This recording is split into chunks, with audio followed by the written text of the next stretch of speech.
Welcome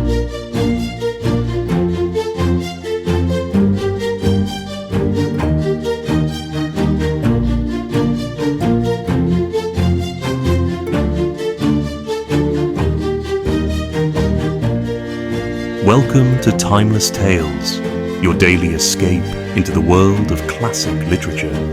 I'm your host, James, and today we bring you a haunting and unforgettable short story by Ambrose Bierce.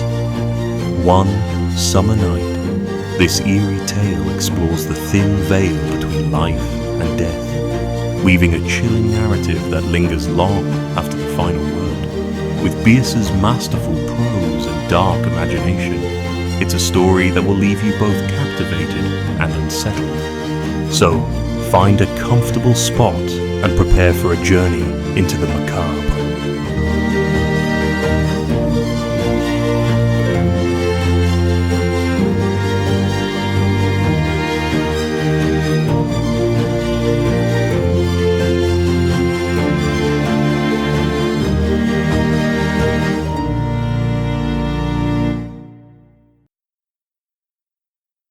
The fact that Henry Armstrong was buried did not seem to him to prove that he was dead. He had always been a hard man to convince. That he really was buried, the testimony of his senses compelled him to admit. His posture, flat upon his back, with his hands crossed upon his stomach, and tied with something that he easily broke without profitably altering the situation. The strict confinement of his entire person, the black darkness and profound silence, made a body of evidence impossible to controvert, and he accepted it without cavil. But dead? No, he was only very, very ill. He had, withal, the invalid's apathy, and did not greatly concern himself about the uncommon fate that had been allotted to him. No philosopher was he. Just a plain, commonplace person gifted, for the time being, with a pathological indifference.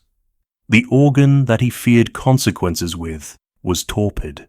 So, with no particular apprehension for his immediate future, he fell asleep, and all was peace with Henry Armstrong. But something was going on overhead. It was a dark summer night, shot through with infrequent shimmers of lightning silently firing a cloud lying low in the west and portending a storm. These brief, stammering illuminations brought out with ghastly distinctness the monuments and headstones of the cemetery and seemed to set them dancing. It was not a night in which any credible witness was likely to be straying about a cemetery, so the three men who were there, digging into the grave of Henry Armstrong, felt reasonably secure. Two of them were young students from a medical college a few miles away.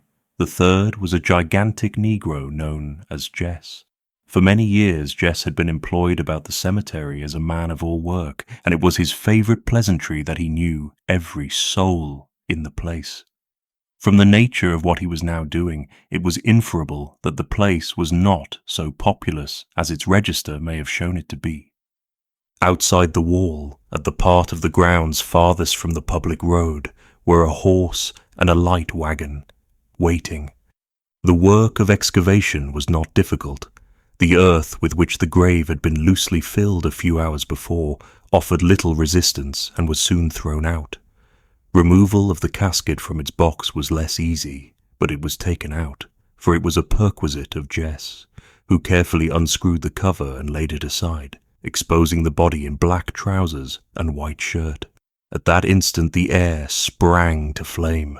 A cracking shock of thunder shook the stunned world, and Henry Armstrong tranquilly sat up. With inarticulate cries the men fled in terror, each in a different direction. For nothing on earth could two of them have been persuaded to return.